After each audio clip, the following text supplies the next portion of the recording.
But that being said, I'll take a big breath and let's try and talk about some bigger picture ideas that might be able to help mine water become a relevant player in the low carbon heat sector in the UK and further afield.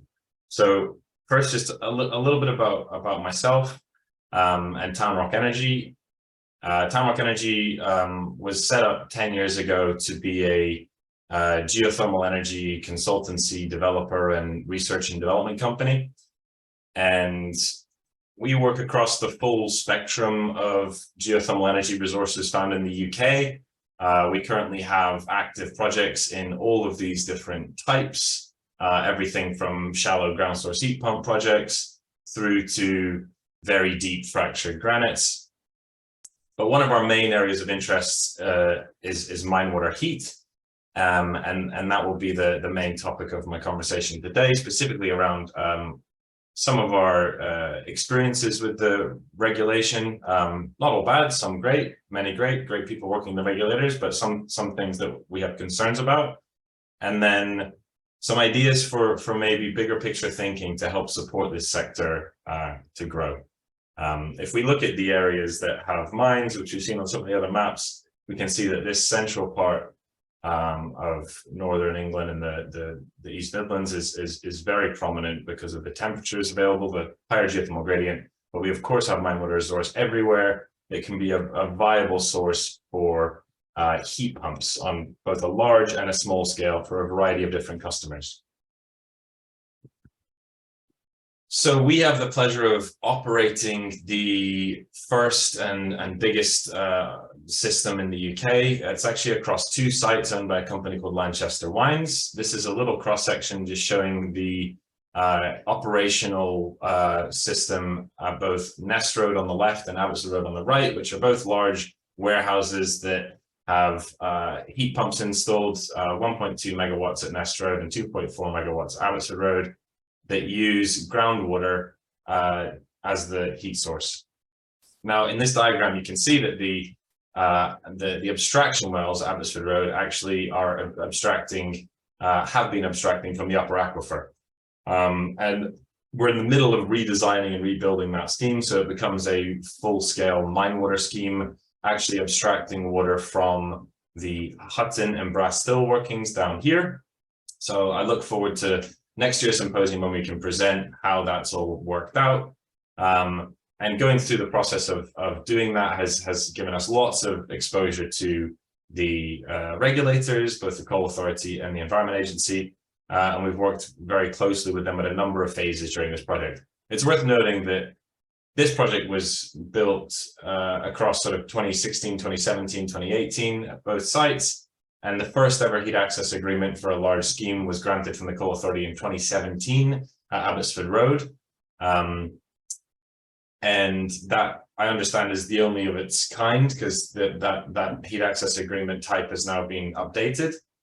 And Nest Road, due to some of the complications that the EA described in the last presentation, Nest Road actually was never fully granted a heat access agreement, and we are still awaiting confirmation of how that process can be carried out by a company that owns 2 different schemes next to each other.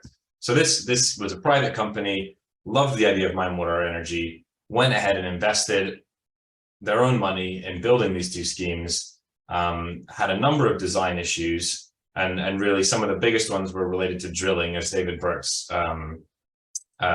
presented, can be one of the biggest issues. And that's resulted in poorly performing wells, over-oxidation of mine water coming into the Abbotsford Road scheme, and therefore ochre precipitation in the heat exchangers. And that's eventually led us to have to completely redesign that scheme so as to avoid those operational issues and increase the capacity of the supply of heat. But one of the main issues that's hung over the project the entire time has been the uncertainty in the granting of permits and licenses to operate the scheme. And I think that perceived uncertainty and risk has made it more challenging and more time cumbersome for our client to then justify further investment in the scheme. And had they known about the complexity of the regulatory pathway, which even when simplified, still looks to be very long and very complex. Would they have actually built a scheme in the first place? We're not sure, but they're a very ambitious company whose one of their key metrics is being low carbon in all of their supply chain and all of their delivery of product.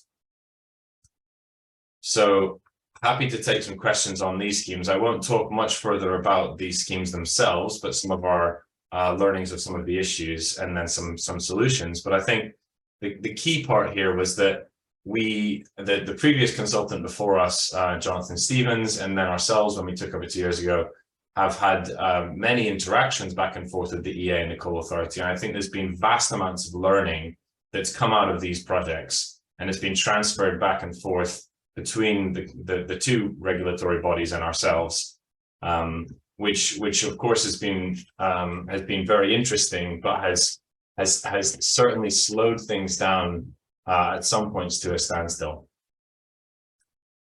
So just some minor issues. I appreciate all the work that's been done over the last few years to try to make the existing licensing and permitting schemes more transparent and more streamlined, but I have to say I'm not particularly encouraged by the fact that the existing regulatory framework has just been utilized with extra layers added in from the Coal Authority throughout that process. So I don't think it's been in any way simplified and streamlined. In fact, it's potentially been extended and more complicated. And I think 26 months, as shown in that diagram from start to finish, is an unacceptable length of time for this to have to happen. So we need to work together to find out how we can reduce that time scale of licensing and permitting and try to make fewer points at which the project could fall over, because the more money going into a scheme, the more sunk capital, the greater the risk are on those later decision gates whereby a scheme may or may not be granted a permit or license. So yes, agreed, we need to talk very early on about projects that are under development. That I understand that the EA in particular has been very under-resourced, and I would encourage Rishi Sunak, because I'm sure he's watching this symposium, to give them more money so they can hire more people and do the job more quickly. So that's not necessarily a fault of the EA, but it is an issue. But then there's the fundamental issue that we're all talking about mine water heat, and nowhere in any of these licensing schemes for abstraction is heat ever considered. And it's only when discharge is considered, heat is considered a pollutant. And for me, that whole issue actually requires a thorough rethink of the entire regulatory process. And I'll talk a bit more about that on the next slide. So then the Coal Authority hold all of the data and have a vast number of technical experts that have a very in-depth knowledge of how the mine workings work hydrogeologically and their structure. But for any developer coming in, they need to buy that data in a raw format and pay for an experienced consultant like ourselves to analyze and process all of that data. And it's a costly, slow process. It takes time, it costs money, it prohibits small schemes and early stage schemes from progressing quite often.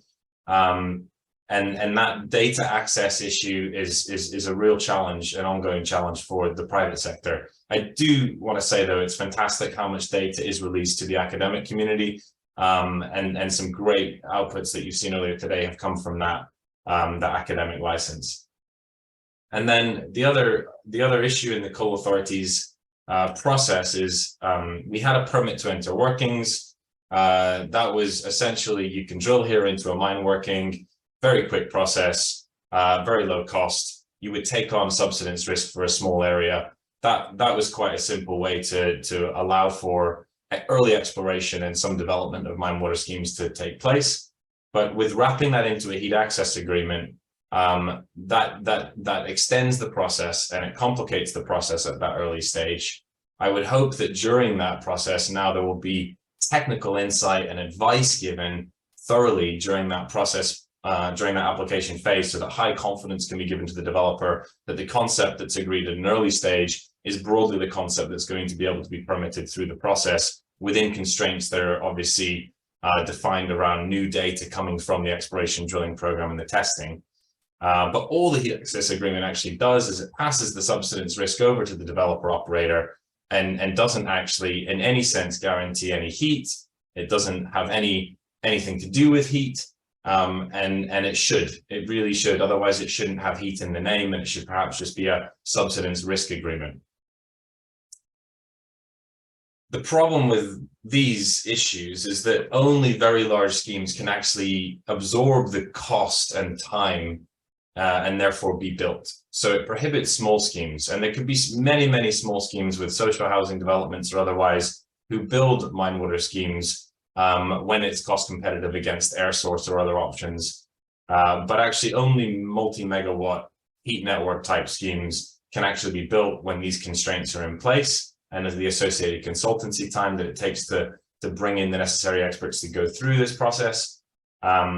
And nothing here reflects the climate emergency timescales that we are facing with regards to the need to get to net zero by 2045 in Scotland, and to have substantial reductions in low carbon heat by 2030. When timescale is considered, permitting is considered, on top of the commercial factors David Burke's advised, when would a mine water scheme be built instead of a air source heat pump scheme? I think we have yet to see that. And I think we have only very dense urban areas where air source heat pumps can't be built at all, where those factors will be acceptable in comparison. So we need to make the cost needs to come down. That's kind of on the private sector. It's a little bit on the regulators, but the permitting timescales and complexity need to be dramatically shrunk. So a couple of ideas and some questions kind of I used to frame these, which I'd love to hear other people's thoughts on some of these questions as well. First one there, who should regulate thermal energy? Because currently it is unregulated, but that's the actual valuable resource that we're all talking about today.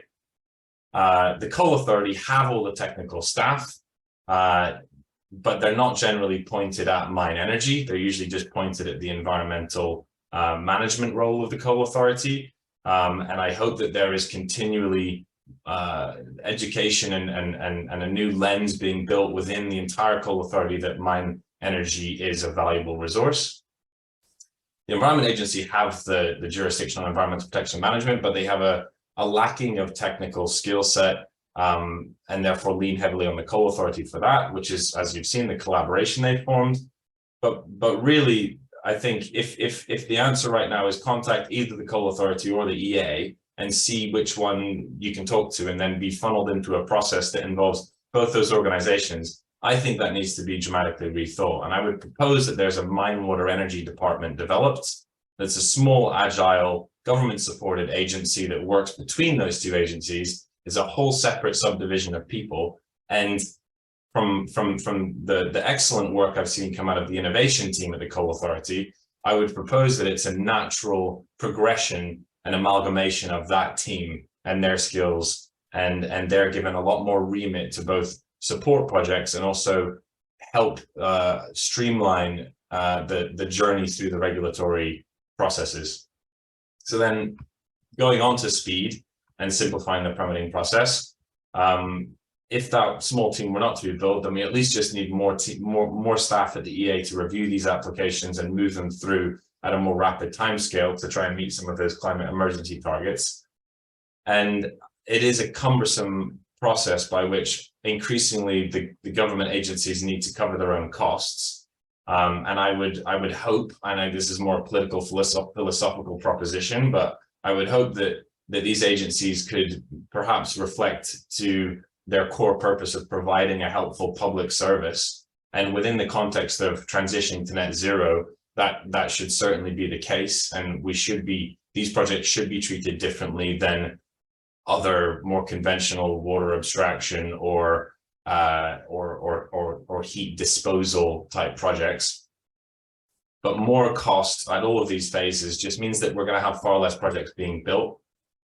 And there is a very rapid move right now in the use of artificial intelligence and big data to allow for automation of processes and decisions that therefore reduce the number of people and the time required to do this. And given the amount of data that the EA and the coal authority have, and the lack of people they have to process all these applications, I would strongly propose that this is looked at, perhaps through PhD, perhaps through specialist consultancies being brought in that have artificial intelligence built into big data analysis that could be used to say, right, this is a conceptual model that we've built with AI that we can then utilize to help make decisions instead of doing it all from scratch with people.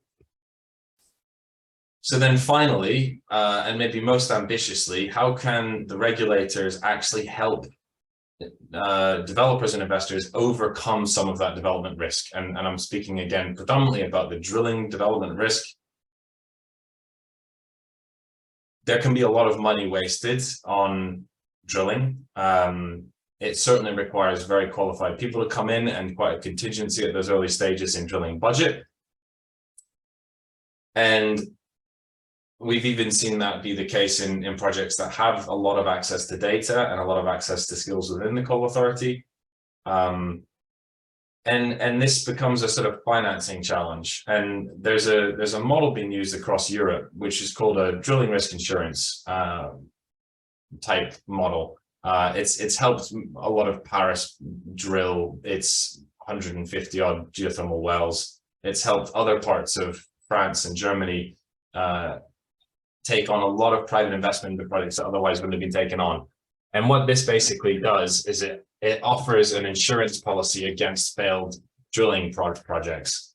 And the way that it ends up supporting itself beyond the initial government capital support is that when a project is successful, that project pays a small proportion of its revenue based off of heat generation into the pot to support further projects. I would propose that this is something that the new Mine Water Energy Department actually develops. And so it brings in technical skills to help develop those conceptual models, help come up with schemes, and really focuses in on areas where there's a lot of mine water energy potential underneath industrial and urban heat demands. And it has a government funded insurance scheme that allows some of that capital cost to be supported. And that would help a lot of schemes get over that initial hurdle, both with regard to making the right decisions on where to drill and how much heat will be available, but it will also overcome some of that drilling risk. And finally, it's great, it's fantastic to see, obviously, and be involved in all of the work that's going on in Gateshead. And I think we have the opportunity in Gateshead to build a model that is then rapidly replicable. And most encouraging has been the coal authority's push to install these additional monitoring wells, which Daniel Mallon talked about yesterday. Because I think with monitoring wells drilled prior to the development of geothermal projects, these ones have been done obviously post-development, but prior to, in key strategic areas across Scotland's Central Belt, across the wider parts of the northeast of England, across other areas I showed in the maps.